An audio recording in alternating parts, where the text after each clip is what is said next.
Queridos irmãos, a paz do Senhor. Amém. Deus, na oportunidade, já falou conosco por meio da palavra que aqui foi lida, por meio dos belos hinos que foram entoados ao nome do nosso Deus. Nós bem que podíamos ir para os nossos lares contentes e felizes, porque a nossa alma já foi alimentada aqui nesta noite. Mas Deus, Ele ainda tem mais para nós. Deus é rico e tem tudo aquilo que nós precisamos. Livro do Êxodo, capítulo de número 14. Livro do Êxodo, capítulo de número 14. O verso de número 14 também. Êxodo capítulo 14 e o verso 14. O Senhor pelejará por vós e vos calareis. O Senhor pelejará por vós e vos calareis. Irmãos, a resposta que talvez você veio buscar aqui nesta noite já foi dada. A palavra que você veio ouvir aqui nessa noite já foi falada. O Senhor pelejará por vós e vos calareis. Irmãos, nós estamos passando por um momento delicado, por um momento difícil, por um momento complicado, por causa dessa pandemia. Essa pandemia tem trazido consigo muita destruição, muito prejuízo, muita dor e muita tristeza. Já faz quase um ano que nós estamos enfrentando essa pandemia. Essa pandemia parece uma nuvem negra que está pairando sobre todo o nosso universo, tirando a paz, tirando a alegria, tirando o contentamento, trazendo dor e sofrimento, não só aos brasileiros, não só aos sul-americanos, não só aos europeus, mas a todos os povos da face da terra. Mas essa pandemia não terá o poder de destruir a vida e os projetos daqueles que verdadeiramente esperam no Senhor. Já foi dito aqui que o Senhor Deus de Abraão, de Isaque, de Jacó, pelejará por nós. E nós devemos ficar calados. Nós não temos força, nós não temos estrutura, nós não temos meios para lutarmos contra essa pandemia e contra todo o prejuízo que ela traz consigo. Nós não temos forças, mas nós temos um Deus que cuida de nós. Nós temos um Deus que está conosco. Nós temos um Deus que trabalha por nós. Nós temos um Deus que nos defende. É por isso que nós estamos aqui nessa noite. Só por isso, irmãos. Porque o nosso Deus trabalha por nós.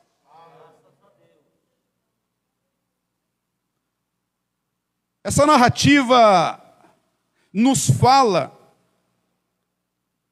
que Israel estava numa situação difícil, numa situação complicada. Israel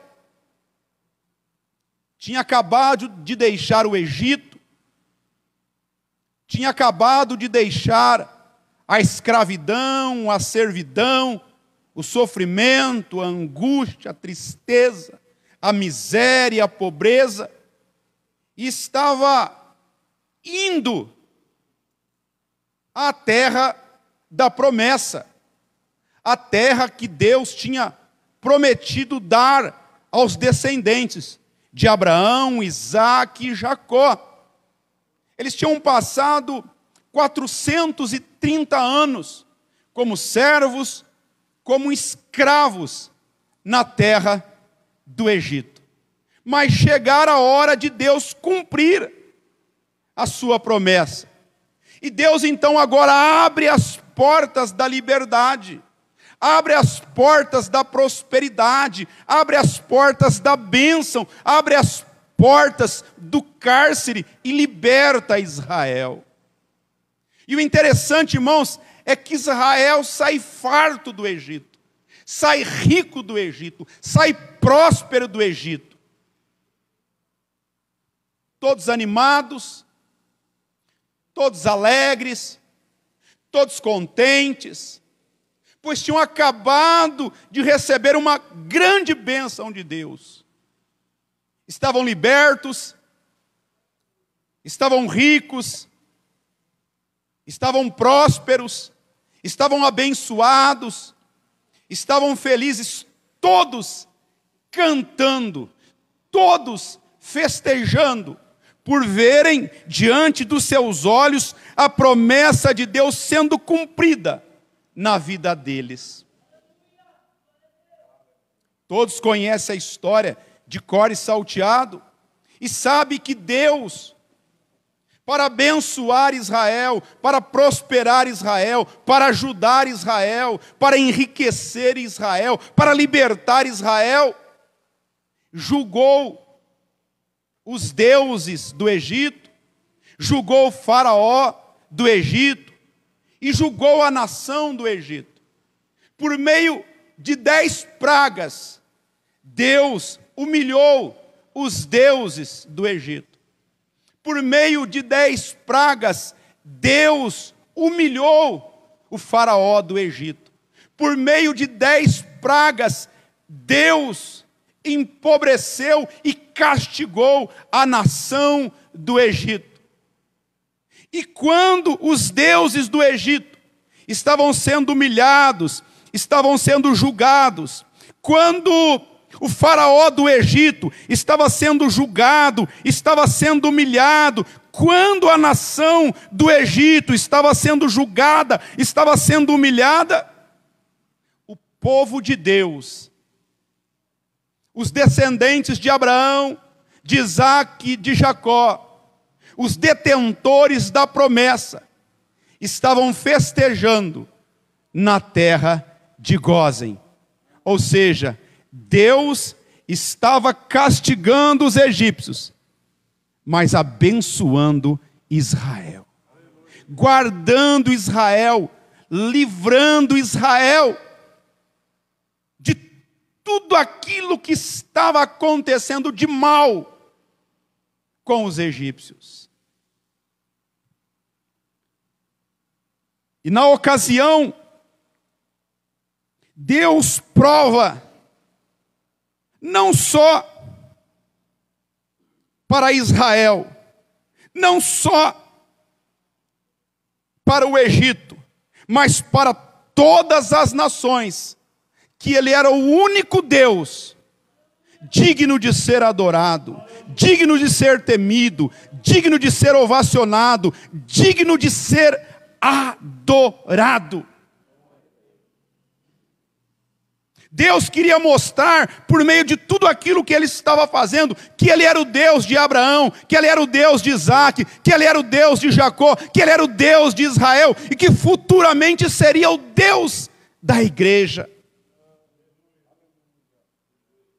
Deus está tentando provar, ou provando na oportunidade, que tudo estava sobre os seus cuidados, que tudo estava sobre o seu controle, que nada fugia da sua vontade absoluta e da sua vontade permissiva. Ou seja, Deus estava mostrando para as nações que ele estava no controle de tudo, e que a história transcorreria segundo a sua vontade, segundo o seu querer, não segundo a vontade dos deuses do Egito, não segundo a vontade dos deuses da Babilônia, dos deuses da Síria, não. Tudo aconteceria, tudo transcorreria segundo a vontade do Deus de Abraão, do Deus de Israel, do Deus da igreja, do Criador dos céus e da terra.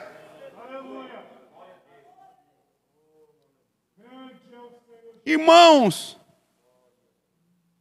a nossa vida não está sobre os nossos cuidados. A nossa vida não está sobre os cuidados dos médicos. A nossa vida não está sobre os cuidados das autoridades constituídas. Não. A nossa vida está sobre os cuidados de Deus.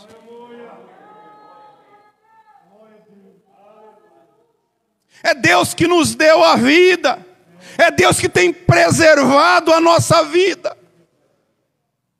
E nós só vamos partir desse universo na hora que Deus entender que devemos partir. O Senhor pelejará por vós e vos calareis. Os israelitas estavam prósperos, estavam ricos, estavam abençoados, tinham acabado de sair da servidão, da escravidão, a porta do cárcere tinha se aberto, mas em dado momento toda aquela alegria, todo aquele contentamento, toda aquela felicidade, toda aquela liberdade, toda aquela alegria quase se transforma em sofrimento, em tristeza, em dor, em agonia. Na primeira prova, na primeira situação adversa, no primeiro obstáculo, eles pensam que tinham sido abandonados. Eles pensam que tinham sido esquecidos por Deus. Eles dizem: Moisés, será que não tinha sepulcro no Egito? Para você nos tirar de lá e nos matar aqui nesse deserto? Será que não tinha sepulcro lá? Para você nos tirar de lá, para morrermos aqui nesse deserto? Irmão, estavam entrando em depressão, estavam entrando naquela situação que a pessoa desiste de tudo por causa do medo.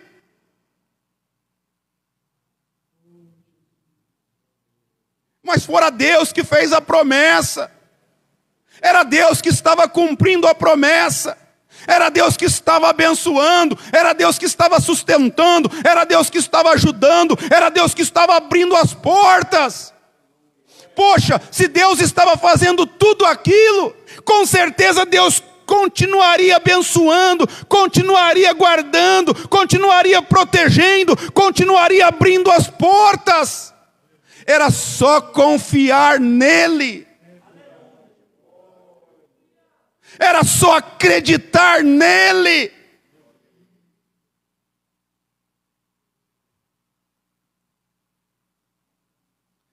Flávio Josefo diz que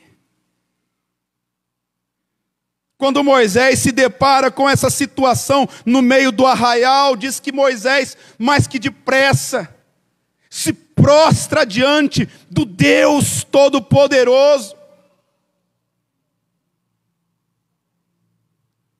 E Moisés ouve Deus dizer: olha o que você tem nas suas mãos.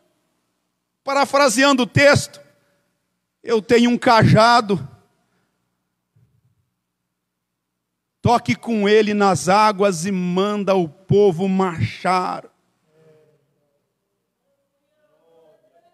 Irmãos, foi Deus que nos trouxe até aqui. Foi Deus que nos tirou do charco de lodo, da lata de lixo, do mundo do pecado, do mundo de trevas, da escuridão. Foi Deus que nos tirou de lá.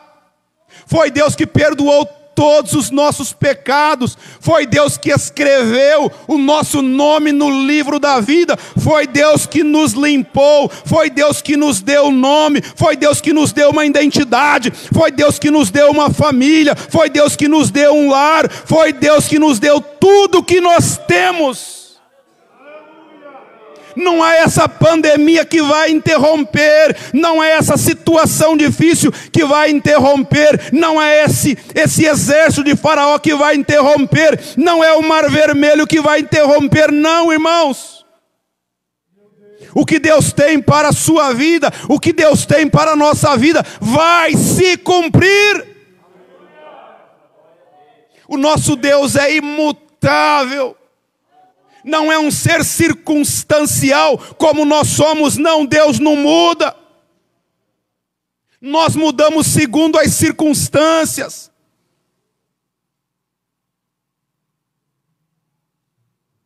Mas o nosso Deus é imutável, não muda. Aquele que fez a promessa é poderoso e fiel para cumpri-la.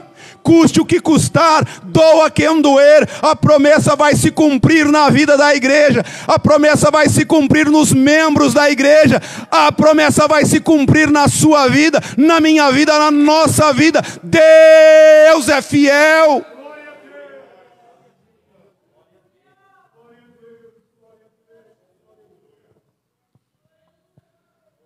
Já fazia alguns dias que Israel tinha deixado o Egito.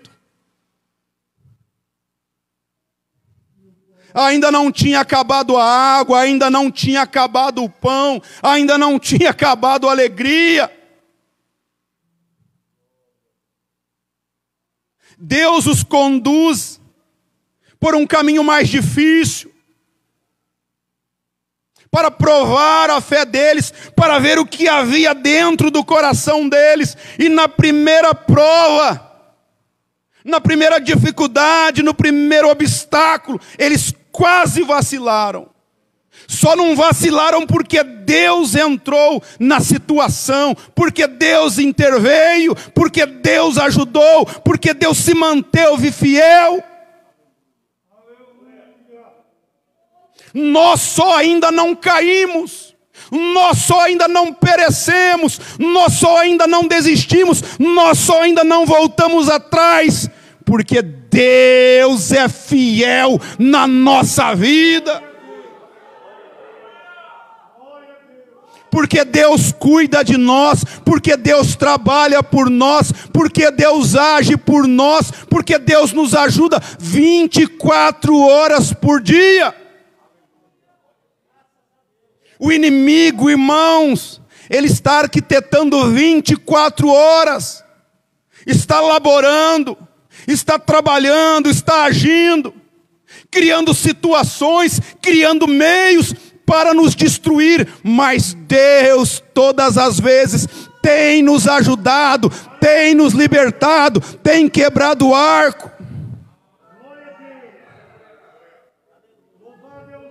para nos dar a vitória.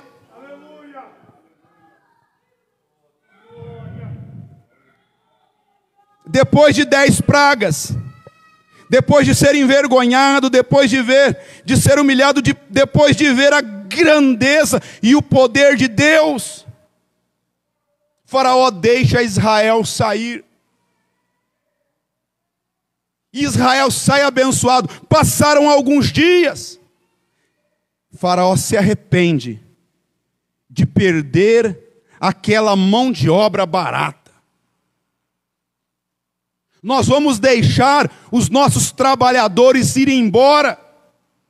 Nós vamos deixar os nossos servos irem embora. Nós vamos deixar os nossos escravos irem embora. Quem vai construir os nossos palácios? Quem vai produzir a nossa riqueza? E eles intentam então ir atrás de Israel. Diz que ele arregimenta o seu exército e rumam em direção de Israel. Israel estava feliz, estava alegre, estava contente, estava abençoado. Nem imaginava que Faraó iria vir atrás deles. E em um dado momento, quando eles estão encurralados, diante do Mar Vermelho, diante de muralhas, diante de desertos, eles ouvem a notícia: olha, Faraó não desistiu de nós, o diabo não desistiu de nós, o inimigo não desistiu de nós, ele está aí atrás. Foi aquele desespero, irmãos, foi aquele pânico, irmão, foi aquela choradeira, aquela gritaria. Mas Deus não estava com eles. Deus já não tinha se revelado a eles. Deus já não tinha se mostrado a eles. Era hora de confiar, era hora de acreditar, era hora de esperar única e exclusivamente em Deus. A Bíblia diz que aquele que em vós começou a boa obra aperfeiçoará.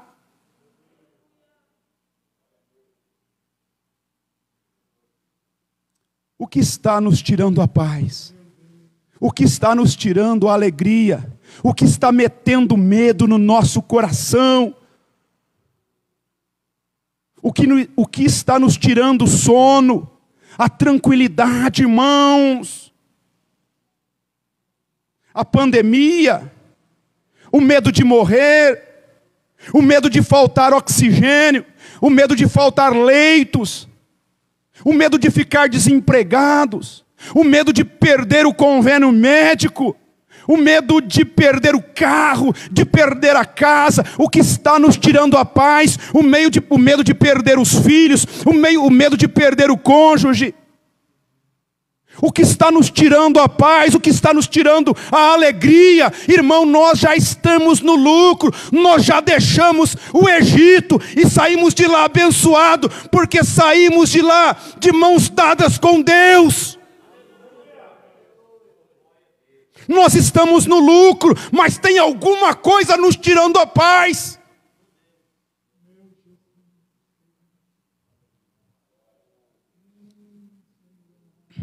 O Senhor pelejará por vós e vos calarei. Pelejar fala de agir, fala de trabalhar, fala de laborar, fala de brigar, de guerrear, de lutar. É Deus que labora por nós. É Deus que trabalha por nós, é Deus que age por nós, é Deus que guerreia as nossas guerras, que luta as nossas lutas. É Deus, irmãos, coloca isso na sua cabeça. Não é a força do seu braço, não é o seu bom salário, a sua boa conta bancária, não é o seu convênio do São Francisco ou da Unimed, não é o seu diploma na parede, não é a sua força, não é a sua habilidade, não é a sua sabedoria, não é a sua alta aposentadoria, não, é Deus. 1 Samuel capítulo 2, versículos 6 e 7, salvo engano, diz assim: o Senhor dá a vida, o Senhor tira a vida. O Senhor faz descer a sepultura, o Senhor faz tornar da sepultura, o Senhor enriquece, o Senhor empobrece, o Senhor exalta e o Senhor também abate. Ou seja, tudo está sobre os cuidados do Senhor, sobre os cuidados de Deus. que nós possamos descansar nele.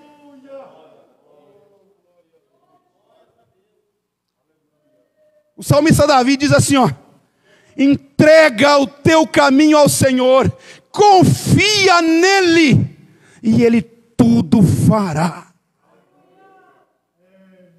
Foi ele que te fez a promessa. Não foi o pastor Marcos, não foi nenhum dos presbíteros aqui, não foi nenhum dos diáconos, não foi nenhum vereador de Cravinhos, não foi nenhum prefeito que já passou por Cravinhos, não foi o governador, não foi o presidente, não foi nenhuma irmã do círculo de oração, não foi o Senhor que te fez a promessa. Sempre coloque na sua cabeça que foi o Senhor quem te fez a promessa. Há alguns anos atrás eu recebi uma promessa de Deus, eu recebi uma profecia em cima desse púlpito. Na última noite de um congresso que nós tivemos aqui de Mocidade, faz anos.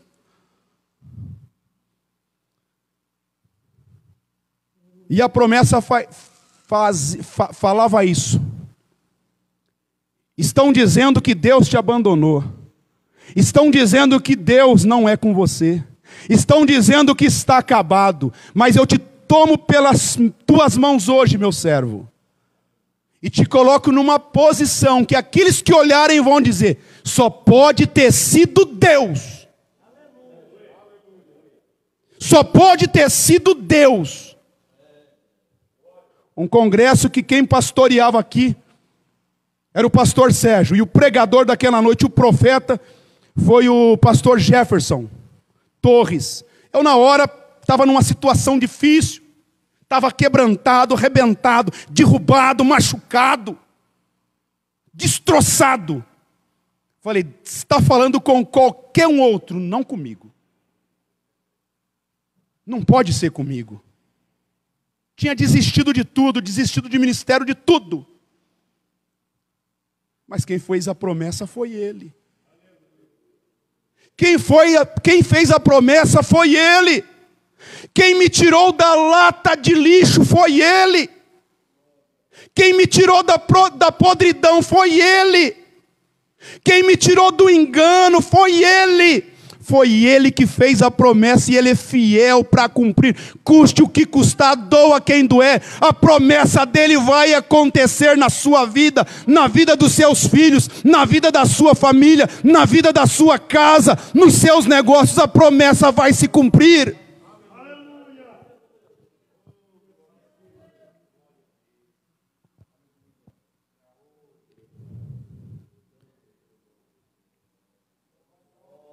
Eles com medo, eles desesperados, eles em pânico, veem Moisés orando ao Senhor, e parece que vejo eles vendo o brilho do Espírito Santo no rosto de Moisés. Quando Moisés recebe a orientação de Deus: o que tem nas suas mãos, Moisés? Ele responde: um cajado. Fere com ele o mar vermelho e peça que o povo marche. Moisés se alegrou, ficou contente. Irmãos, olha a situação deles. Eles conheciam o exército de Faraó. Eles sabiam o tamanho da fúria de Faraó. Eles conheciam o mar vermelho. Eles sabiam em qual deserto eles estavam. Eles conheciam as muralhas que os cercavam. Eles sabiam que se não tivesse uma intervenção divina ali, todos eles seriam consumidos. Talvez você está pensando: olha, Luiz, você não sabe qual é a minha situação. Mas Deus sabe. Você não sabe o que eu estou passando, mas Deus sabe. Você não sabe o sofrimento dos meus filhos, Luiz. Você não sabe o sofrimento do meu esposo, da minha esposa, o sofrimento dos meus parentes, o quanto nós estamos padecendo. Mas Deus sabe. E na hora certa o mar vermelho vai se abrir. O Senhor pelejará por vós e vos calareis. Não deu nem tempo do exército de Faraó se aproximar de Israel. O mar se abriu e eles passaram a seco. O que intentando os egípcios, segundo a narrativa bíblica, todos morreram afogados. Porque Deus tinha uma promessa para Israel. E todos aqueles que se levantaram contra Israel caíram por terra. Todos aqueles que se levantam contra a igreja caem por terra. Todos aqueles que se levantam contra os membros da igreja caem por terra. E todos aqueles que se levantarem contra você cairão por terra. Isaías capítulo 64, versículo 4 diz assim, ó: desde a antiguidade nunca se ouviu, nem com os ouvidos se perceberam, nem com os olhos se viram, um Deus além de ti, que trabalha a favor daqueles que nele esperam. Tenha medo não, irmão. Perca a esperança não, irmão. Fique triste não, irmão. O seu inimigo não é o seu irmão. O seu inimigo não é o seu vizinho, não. O seu inimigo não é o pastor, não. O seu inimigo não são os presbíteros, não. Os seus inimigos não são as autoridades, não. O nosso inimigo são as potestades, as dominações, todo o inferno. Eles são os nossos inimigos. Mas você tem um Deus para te livrar de todos esses seus inimigos. Nós temos um Deus. O salmista Davi, no Salmo 23, todos conhecem esse salmo, né? De cor e salteado, o Senhor. Olha que ele não diz, olha, Saul, rei de Israel, é o meu pastor, não. Jessé, o meu pai, é o meu pastor. Eliabe, Abinadab e Samá, meus 3 irmãos maiores, são os meus pastores. Não. O profeta Samuel é o meu pastor. Não. O Senhor é o meu pastor, nada me faltará. Deitar-me faz em verdes pastos, guia-me mansamente às águas tranquilas, refrigera minha alma por amor do seu nome. Ainda que eu andasse pelo vale da sombra da morte, não temeria mal algum, porque o Senhor está comigo. A sua vara e o seu cajado me consola. Prepare uma mesa na presença dos meus inimigos, o meu cálice transborda, porque eu sei que a bondade e a prosperidade me seguirão todos os dias da minha vida, e estarei eternamente na casa do Senhor. O Senhor pelejará por vós, e vós, ou seja, o Senhor pelejará por vós, e vos calareis. Muito obrigado, irmãos, que Deus, na sua bondade, continue cuidando de nós.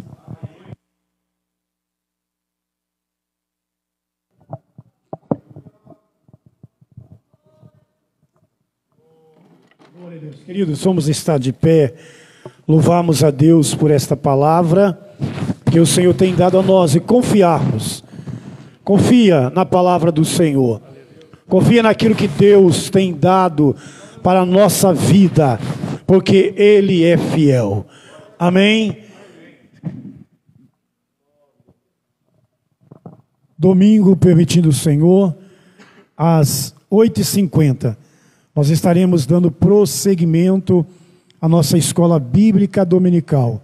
Nós estamos estudando um assunto grandioso e domingo vamos falar sobre o culto, a reverência, a ordem do culto, a liturgia do culto, né? Especialmente o culto pentecostal, que é o culto onde nós participamos. Então, domingo pela manhã, às 8h50, tanto aqui como na congregação da Nova Cravinhos, a nossa escola bíblica dominical, e convidamos você para se fazer presente em uma dos locais para juntos aprendermos a palavra do Senhor. E domingo à noite, é culto de missões em todas as igrejas. Aqui e nas demais congregações, o nosso culto missionário, estaremos falando sobre missões e também estendendo as mãos para os nossos missionários que estão na obra missionária e necessitam das nossas ajudas. Então, você levou o envelope, separe uma oferta dentro da sua possibilidade, e na noite de domingo nós vamos estar juntos, permitindo o Senhor, para estarmos abençoando a vida de todos os nossos missionários. Convide alguém, meu irmão, convide alguém, minha irmã, para estar aqui, ou na congregação onde você vai.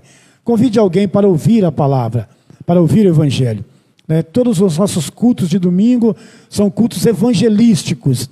Então nós precisamos lançar a rede, tá bom? Pega ali convites, nós temos convite aí, temos folhetos, leve, convide alguém e traga para o culto, para ouvir a mensagem dos céus e receber Jesus Cristo como Senhor e Salvador da vida. Na próxima quinta-feira, não voltando Jesus, teremos o culto geral do círculo de oração aqui. Todos os círculos de orações das nossas congregações, vamos estar juntos aqui com as nossas irmãs, com o nosso culto geral do círculo de oração neste mês de fevereiro. E é claro, é para toda a igreja estarmos adorando a Deus na próxima quinta-feira, às 19h30. Vamos agradecer ao Senhor, irmão divino. Abençoa o nosso retorno para os nossos lares esta noite. Amado Deus, glorioso Pai, em nome de Jesus Cristo, teu Filho amado, nós te louvamos, Senhor, pela boa e santa, bendita palavra ministrada ao nosso coração. Sabemos, Senhor, que o Senhor é o nosso pastor e nada nos faltará. Pai, agora eu te peço em nome de Jesus, leva a tua igreja em paz, dando a noite de bênção, sonhos reparadores, nos guarda do mal, livra do perigo, cobre-nos com teu sangue e nos ajuda nessa caminhada, Pai, eu te peço, em nome de Jesus. Amém. Glória a Deus. Queridos, às terças-feiras nós começamos a falar sobre a doutrina do Espírito Santo, paracletologia. Terça-feira que vem vamos continuar falando. Lembra que nós estamos numa campanha no Brasil todo, orando para Jesus batizar com o Espírito Santo, a manifestação dos dons espirituais. Então ore no seu lar, os horários de oração que vocês fazem. Busque ao Senhor, peça a Jesus para batizar crentes com o Espírito Santo.